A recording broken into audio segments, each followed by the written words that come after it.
My name is Gabriella, and I also go by the name DJ Mofiyah. I'm 24 years old, and I live in Copenhagen, Denmark. And I've been DJing for 2 years now, in different places in Copenhagen, and also in Jutland and in Sweden as well. Yeah, let's talk about being a DJ. You say that you were a DJ for the past 2 years. Yeah. How did you end up being a DJ? Because this, I don't know if you call it a myth, where only men like to be a DJ, few women's. Where did come this idea of being a DJ? Well, I started out as a DJ because I love music, and I've listened to it since I was little. And yeah, it's been in my family since I've grown up. So I actually started by doing some beats on GarageBand because I like melodies and stuff, like to mix stuff, mix beats and melodies together. And I used to show it to my brother, my older brother, and he asked me like why I'm not a DJ, and then I didn't really had that in mind before he said it. So I just tried it out, and then I started it, and it ended up being something that I like a lot. So yeah. When you say that DJing something that from family, there is a member in your family that is being a DJ or so? No, not really. It's just like my family has been listening to different kind of music. I've been grown up with music from all the way from disco from my parents. Love a lot of disco and also old school African music from Congo and my father listened to a lot to these Congolese in his radio in his old car, and also my sisters they listen to old school hip hop and R&B and also dancehall, reggae. So I have taken all this into me. So that's why all of these genres has been influenced in me, and that's also why I like these kind of genres a lot. You said that you start doing beats. In a way of producing music, or how this beats? Because I'm not that literate on music. How it is? Can you just explain how it is? Yeah, it's like producing music. So you can say these GarageBand has some simple melodies, and with those melodies, I just added some into it, and in that way, I created something on my own, trying to establish. And then later on, I started doing my own type of beats with drums and keyboards and different kind of melodies into each other to create a beat. Yeah. How is to be a DJ in Europe or in Denmark? I heard a lot about your name, but I never knew your name is big. But so who is this girl that has been playing so much? How it is being a DJ in Denmark or in Europe, in particular Denmark? Well, it's different, especially if you are an African DJ playing Afrobeat, because mostly what people listen to is mostly pop and house music here in Denmark is very popular, and also hip hop as well. But now I start seeing that people like Afrobeat more and more, and also different other kind of genres such as drill and trap, and all these kinds of genres have come into the youth more. So in that sense, it's starting to become more, fun, I would say, and inspiring, easy. I don't know how to explain it. All right, but I think you already mentioned, but I would like really to make sure, what kind of genre of music that you play when you, yes? A DJ, yeah. As a DJ. I usually play Afrobeat and hip hop, R&B, and dancehall, and also do some something called Mompatan, which is a mix of it's a reggaeton beats and it's kind of an electronic type of music, and also do reggaeton as well. Right. Yeah. Oh, that's one interesting. Yeah. One of the things that we see that there's less music play on the radio here, especially in Denmark. Yeah. When it comes to Afrobeat. Yeah. Do you have an idea why is that? Like they don't play it that They much. don't play that much, yeah.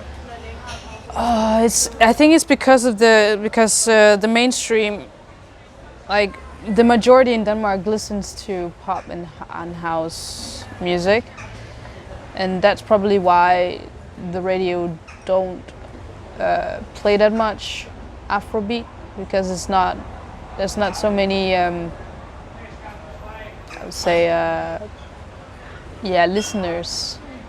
But you never thought to be a radio DJ where you can play much of your music into the radio? I actually considered it, but the fact is I had a hard time to find time to do it, because besides DJing, I'm also studying, and also working on the student job.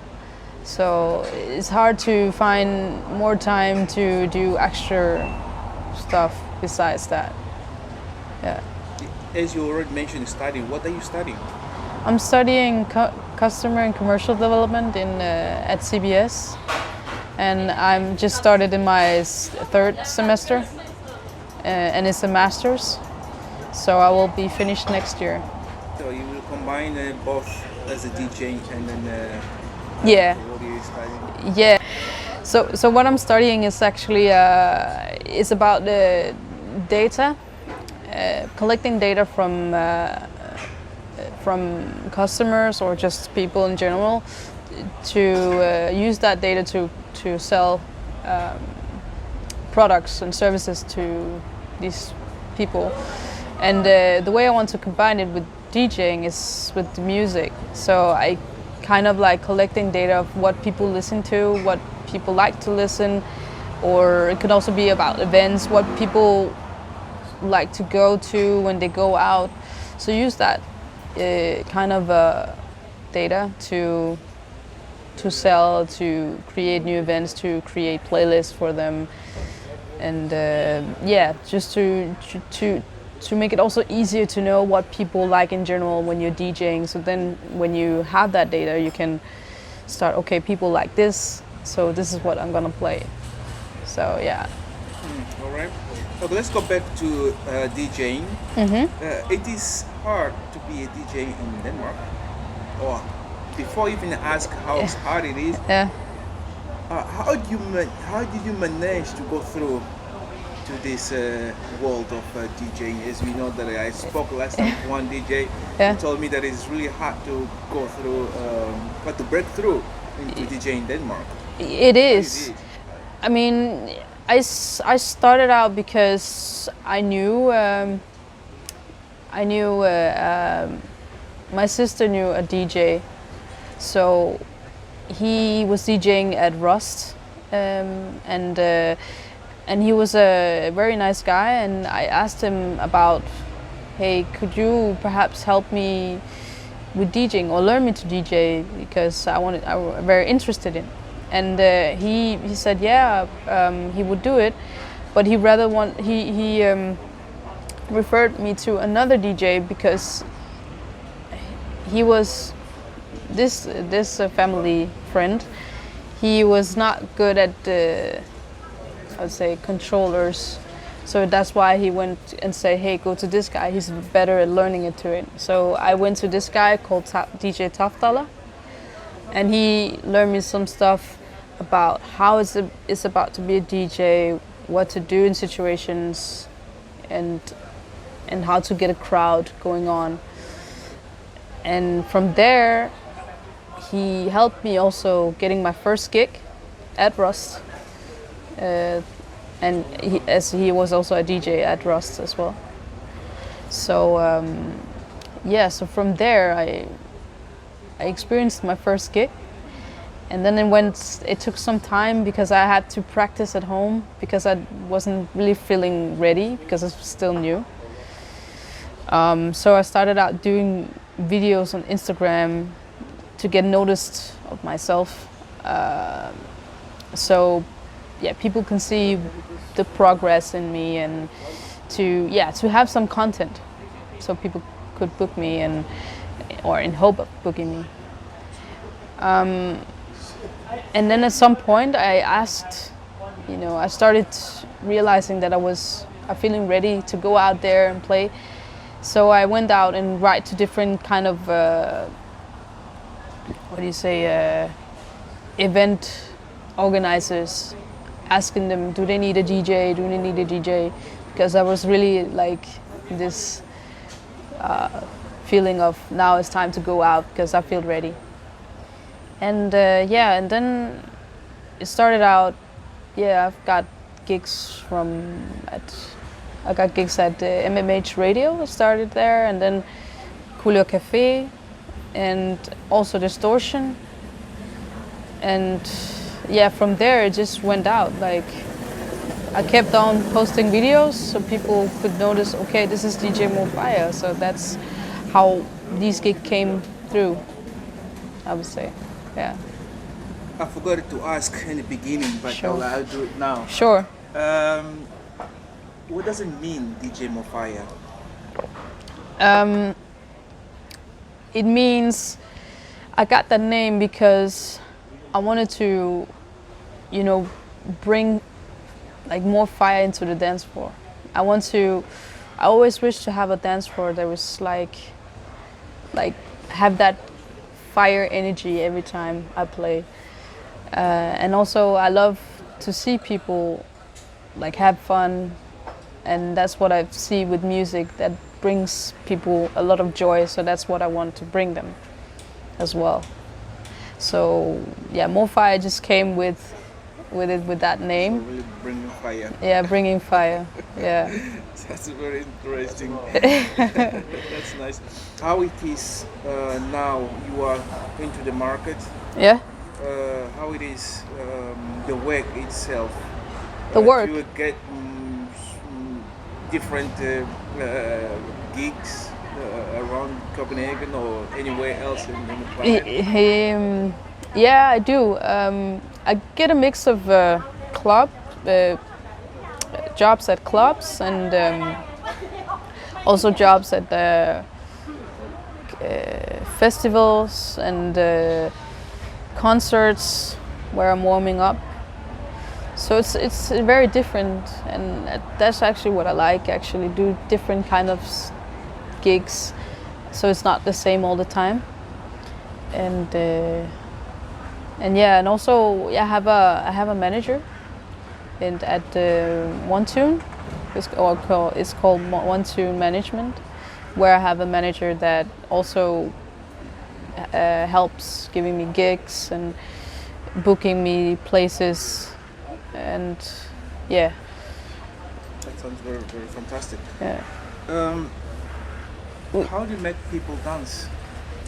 How do I make people? Yeah, especially people come in the club, especially in Scandinavia. I don't know your experience.